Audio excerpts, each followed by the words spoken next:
This original WSRE presentation is made possible by viewers like you. Thank you. A poet who writes hit country songs, Jim McCormick on this edition of Conversations.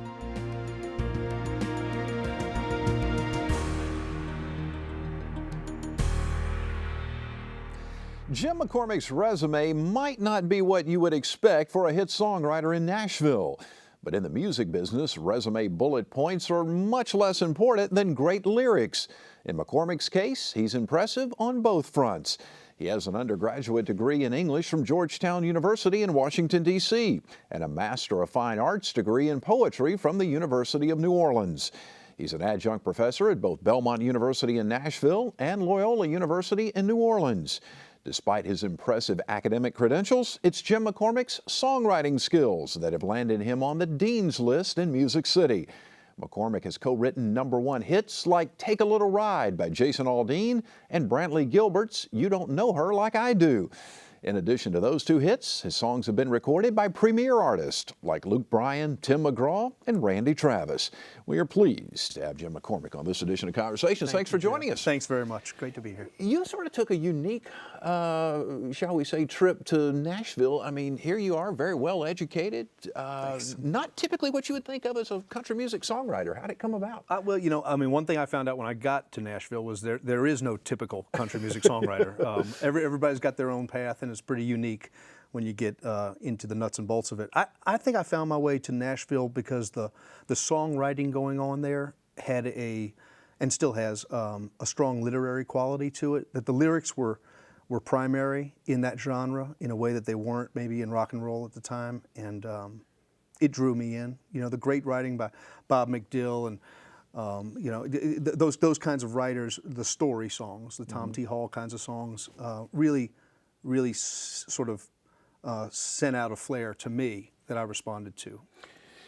Sometimes country music gets, I don't know, the idea that it's twangy or whatever, it's this or that. It is twangy. And it can be, but people want to minimalize it, I guess. But I heard someone say one time that country music is some of the best written music of all genres. Would you agree with that? I would absolutely agree with it.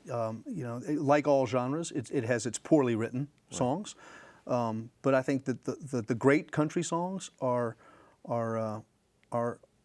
truly great, and to me, to my taste, they're greater than those great songs oftentimes in other genres. It's a genre, the writing of which I respond to very much so, and I'm proud to be a part of it so much. What makes a great country song? I think authenticity, honesty. I think a listener can tell when something is real. It's what I strive for. At my best writing, I think that's what I am approaching achievement of. Is some sort of authentic connection with the material and in communicating it to an audience. Do you have to have lived it in order to write about it successfully? Well, you have to have gotten close to it somehow. I think if you haven't lived it, perhaps somebody you love has lived it. Your powers of empathy are called upon so that you can either put yourself in somebody's shoes or a great imaginative ability, in order to paint the pictures. But I think it helps to have lived it. But sometimes experiences, I think, get in the way of telling the story. And I think that there are some things that perhaps living through might be too much to then go back and write about it. Perhaps being one step removed from some things gives you an objectivity and a point of view to look at maybe a particularly difficult experience without having gone through the trauma of the experience yourself to write about it. And I think oftentimes that's the case. When you get ready to write a song, what's it like? What's the process like? There's a long walk in the morning for me by myself. There's a pot of coffee. There's a bowl of oatmeal. There's a newspaper. And I think every writer has their rituals. And there's there's probably a coffee from a popular coffee manufacturer that folks drive through. And maybe call mom on the way in to the office. For me, the morning routine is something that sets me up. It's almost as if by going through the physical routine that I do, the mind is being told, get ready, get ready. Your number's up. You're at bat.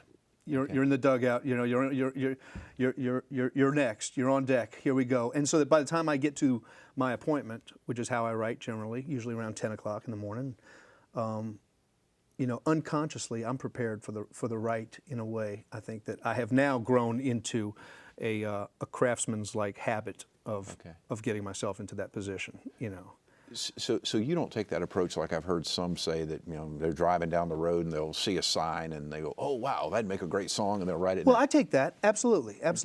Hopefully I've done that work before going into the write that day. Hopefully I've done prepared a little bit, but happenstance is part of it also. I think I'm always looking for titles and ideas, and I'm keeping a list of them or a pile of scraps of paper on the nightstand. And hopefully I have thought a little bit about what might be an appropriate subject for my co-writer and I to approach tomorrow, and hopefully I come in with something that they respond to. But oftentimes that has nothing to do with what we come up with, and it's a matter of chance that a co-writer might come in with a guitar riff or an idea or something, or I might see something on the way to work that sparks an idea, and that would be the thing that we would write that day. And I've had probably more success in that regard, doing it that way, than I have coming in overly prepared. You can be too prepared, and you don't want to do that. I think you don't want to block out what can happen by chance. Billy Collins, the poet, says he uses his pencil like a flashlight, and that's his process. And I love that very much. Albert Einstein said that his process was grope. I grope in the dark, is what he said about how he worked. And I think that for a writer to exclude those sort of unknown possibilities robs him of a lot of happiness and perhaps some success. Yeah, that's interesting. You talk about poetry there. You have a master's degree in poetry. Take me back. You get out of high school, you decide to go to Georgetown. Take it from there. Well, I got out of high school and I went to Loyola University for 1 year. Okay. And I'll say that that was a great institution to be at, but I was a native New Orleanian, and everybody there was excited to be in a city that they had not grown up in. And I saw how happy they were, and I realized that if possible, I should make part of my college experience being in a new city. And so I did. I went to Washington, D.C. I went to Georgetown University, which was an extraordinary place to be as an undergraduate. And I was already into poetry. I was already writing poetry in high school, and I had rock bands in high school and was writing lyrics and singing for those. And so the literary aspirations that I might have been forming in high school really solidified under a teacher at Georgetown named Roland Flint, who was an extraordinary poet himself, but was truly a great teacher. And he taught me a love of words that I think changed my life. It really changed my life. And it was at that moment that I began to pursue in earnest literature, and thought I would be an academic, thought I would be a poet in the academy and teach college English. And that was my pursuit from then on. Music always just kind of nagged at me and tickled me, and I got called back into it. After I graduated from college, there was a band of guys who I played with in high school who wanted to put it back together, and I said sure. And we wound up staying together for about 8 years, and we had a great time. I spent my 20s in a Ford F Econo line and with shag carpet on the ceiling and running around the Southeast playing shows and writing lyrics, writing our own songs and making our own records. And we lived 4 to a room in a Motel 6 every night. And when we came home, we didn't have much, but we were all single young guys, and we could split the 99-cent menu at wherever.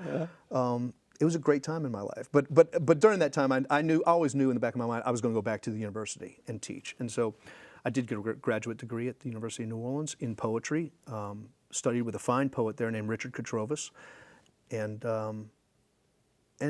still thought that was what I was going to do. But music kept gnawing at me here and there.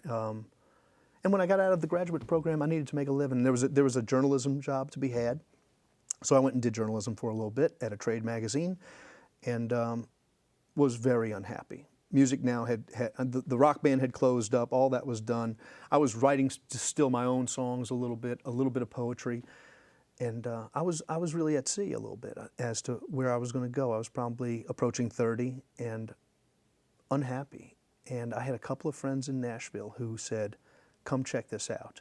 And they had extended that invitation prior to then, probably in the middle of my 20s, and I thought, I don't think that's for me. I had not given it any real consideration. And I went to Nashville, and I met some great people, and I wrote a couple of songs with some folks who I hadn't met before, and I saw what the ecosystem was there a little bit for the creative community, for writers in particular, and how we could fit in, how we do fit in to a music business. And I loved it. I loved the creativity of it, but I also loved the business structure of it. And I loved that there was an actual sort of business going on here, and that the songs, if they're good enough, would feed into that business, and you could have a career as a writer there.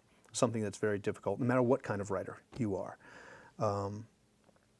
And I dove in. I said, all right, I'll give it a shot. And I left New Orleans, and I left a journalism job. And at 30 years old, I decided to chase a new dream. It wasn't a dream that I grew up with. I never, ever imagined that I would be a songwriter with my life. And I never imagined that I would be a country music anything. Mm-hmm. So it was all new to me, and it was very exciting. And one of the greatest gifts in my life, I think, is the fact that I still love it as much as I loved it in those first months when I discovered it. That's a fortunate situation to be in. It's a very blessed situation. How long did it take you to find success once you got to Nashville? Well, I mean, I think, of course, there's a number of ways to define success. Yeah. But economic success, it's a 10-year town, and it took about 11 years before I had anything really to show for it. I was making a living writing songs after about 4 or 5 years there. That's when I got my first staff writing deal, a baby deal, which is just enough to kind of live on and not have to paint houses on the side, which is what I was doing up until then.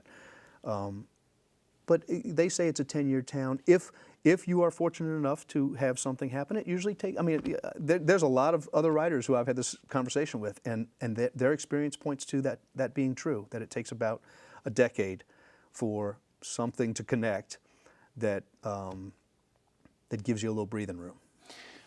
Before we get too far off of this, I think it's interesting that you bring up the fact that you've followed your dream.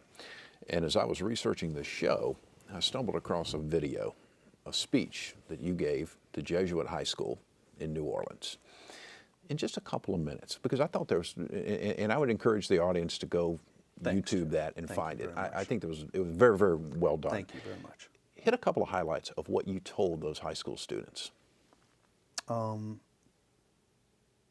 I was really, really nervous about that speech, I got to say. That was something that was very important for me to deliver in a way that was going to connect with them. I was them. I was there a long time ago. And I wanted them to know that the dream and the gifts that you've been given of your family, of the education you've received here, and the fact that you might have found a passion is not enough, and that you have to find it in yourself to commit and to go through what I'll call that period of grit, when your self-esteem is being challenged by the fact that your peers are making far more money, by the fact that it looks like the light at the end of the tunnel has been turned off. That it takes a long, long time to achieve, I think, your dream, the mastery of something, and that I don't know why I made it, why I had that. I think I had great parenting. I think my education, but it's the kind of thing that, like, I mean, 10 years is a long time to kind of slog through. And so but I also told them this. I said, you know, the likelihood of you being able to go the miles, go the distance, and have the grit is largely determined by how much do you love it. And if you can, at the beginning of the trailhead, if you can find the trail that you love, on the days when you're challenged, on the days when your self-esteem is bad, on the days when you have to go to your not-so-fun job in order to pay rent so you can chase your dream on the side at night or on the weekends, you'll be far more likely to get up out of bed and go do it because you love the thing. And I think that was what I tried to impart to them, really, was get ready for a lot of work. It's not enough to have gone to a great school, and it's not enough to have come from a great family. You're going to have to work really, really hard, you know. And I was told all these things, and I didn't believe them. So I don't imagine they stuck any more than they did for me. But maybe it mattered. No, you know? it was well done. I would sir. encourage folks to go to YouTube and search that out. Well, let's talk about some of the success, because you stick it out for 10 years or so, and you had a couple of the biggest hits in country music over the past few years. And one of them, I'm sure everyone knows, "Take a Little Ride," Jason Aldean. How did you come about writing that song? My great friend Dylan Altman and Rodney Clausen and I sat in a room together. It was the first time the three of us were writing together. I had written with the two of them prior, and the three of us had never gotten in a room together before. Mm-hmm. Those two are very close friends, and you know, it was as casual and as fun a day as three guys are going to have in Nashville. And we probably showed up at 10 or 10:30, had a cup of coffee, and Dylan Altman had a guitar riff, which was the riff that the chorus is built around, and we were off to the races right away. And we didn't have that title. We just kind of wrote, you know, talk about the Billy Collins quote, "Using your pencil as a flashlight." We just wrote to the title. We didn't know we were writing. We didn't write to the title. We just wrote, and we wound up at that title. At one point, I was afraid the song might have been called "Ride This Chevy," but that didn't happen, and that would have been fine as well. But yeah, that was the day, and I have to say, you know, it was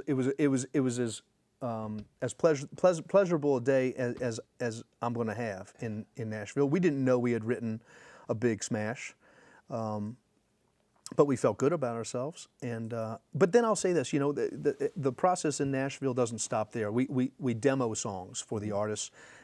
We demonstrate them with a full band in the studio, and that process is really where your sort of guitar vocal rendition starts to look like a record and sound like a record. And so when we took it into, I think Rodney Clausen demoed the song on one of his sessions, and he certainly sang the demo. And he has an extraordinary voice, and he can communicate and deliver a song in an extraordinarily effective way.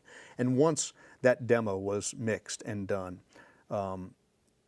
I felt very, very strongly about the chances of the song getting some attention. Right. Now, whether it would get cut or not, who knows? But you know, that's a junction at which a lot of times I think writers would say it gets lost in translation. You know, that guitar performance with the guitar vocal getting translated to a band that can sort of capture the essence of it and deliver it in a way that's effective to a listener. Yeah. A lot of times. Not often. The guys in Nashville are the best. The players are the best. But a lot of times, that's where sort of, you know, the weaknesses in the song show up, because now you're really pronouncing the song. And at that stage, once we got through that stage, I think I breathed a little easier. I had a little more confidence in the song, and was thrilled about it. And of course, it was a huge hit. Why don't you grab the guitar? Yeah, I'd love to. Okay. You want to play it for us? I sure will. Absolutely. It was a huge hit for Jason Aldean. "Take a Little Ride." Of course, Jim McCormick wrote it.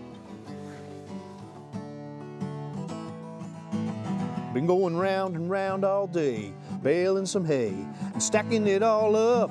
Can't wait for the sun to go down, roll into town, shine the old truck up, swing by the quick stop, grab a little shiner bike, and then lean on out your way to your place around 8 o'clock.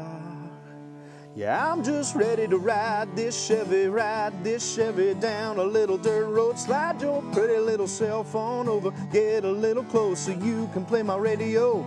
Put your pretty pink toes on the dash, lean the seat back. Man, I swear there ain't nothing looks better than that sweet tan little thing with nothing to do. I want to take a little ride with you.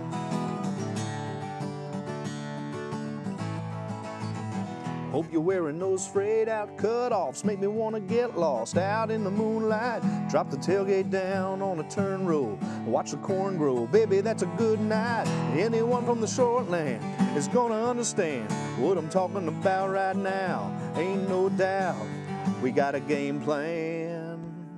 Yeah, I'm just ready to ride this Chevy down a little dirt road. Slide your pretty little cell phone over, get a little closer, you can play my radio.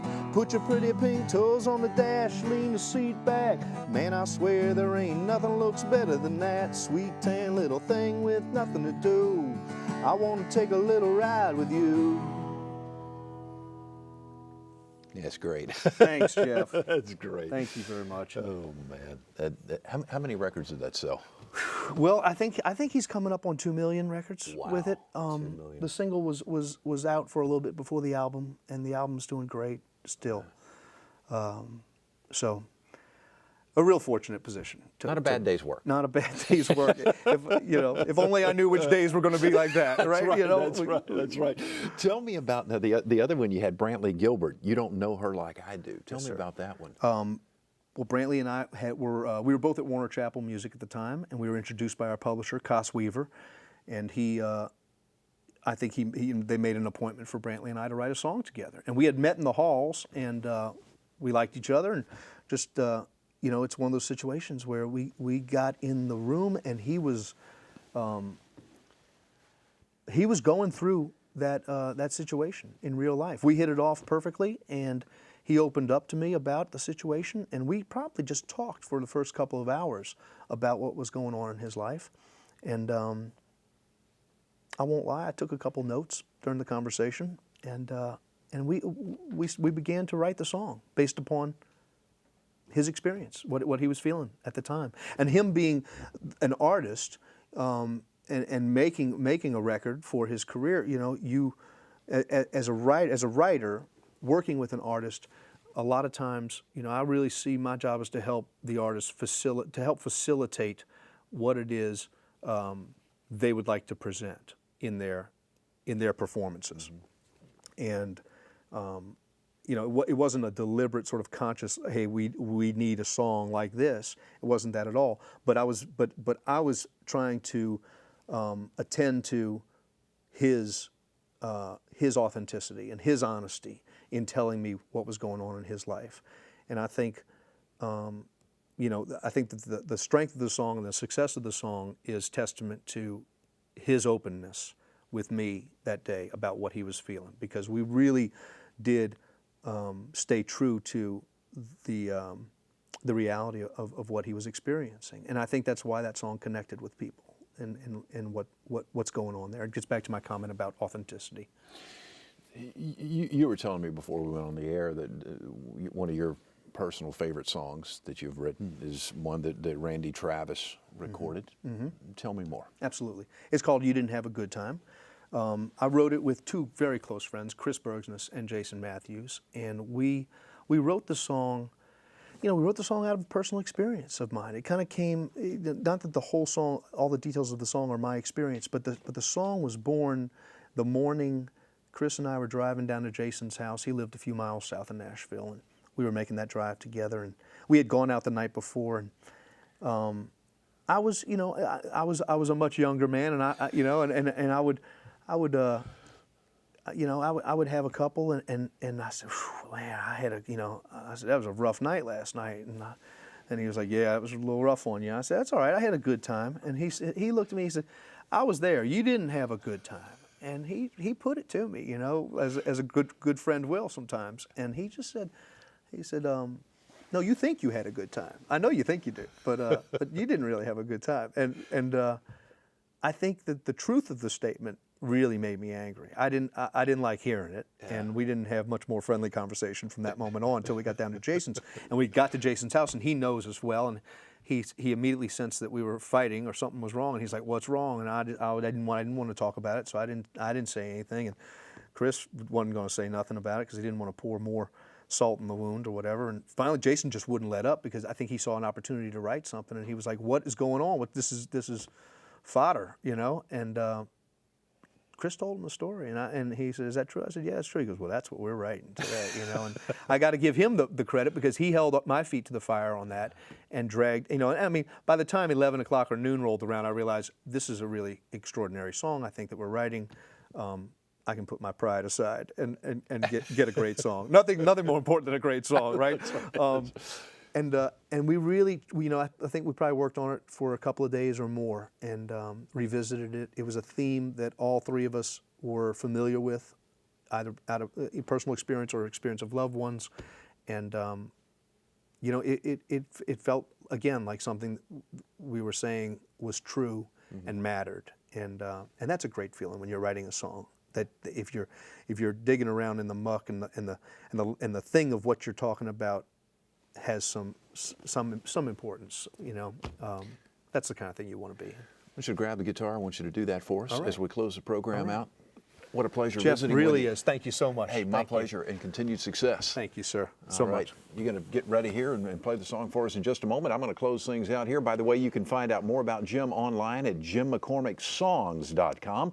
And, of course, you can see more of our conversations online at wsre.org/conversations. I'm Jeff Weeks. Thank you so very much for watching. I hope you enjoyed the broadcast. Take great care of yourself, and we'll see you soon. Here's Jim McCormick.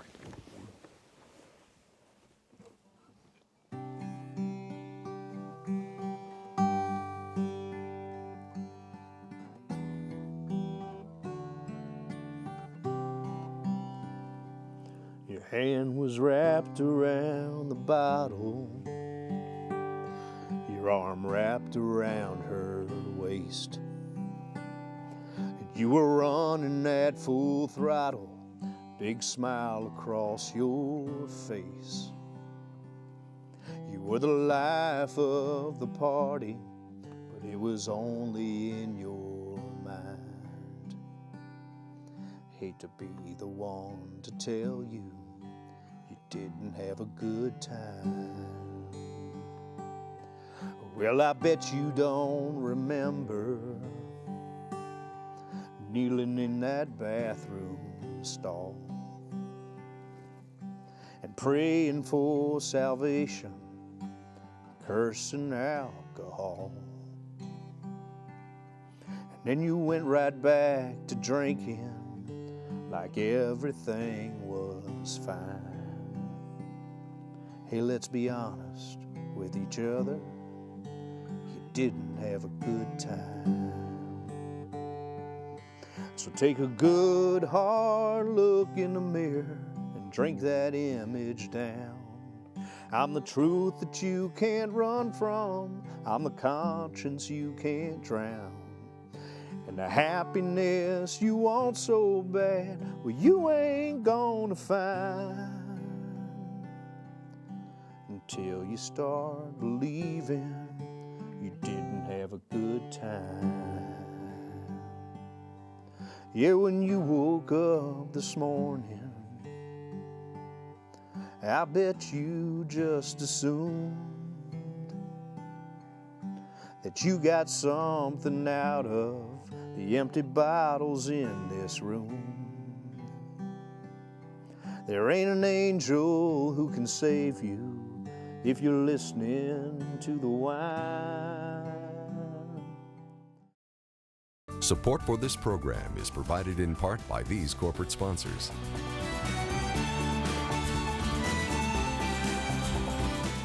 And by viewers like you.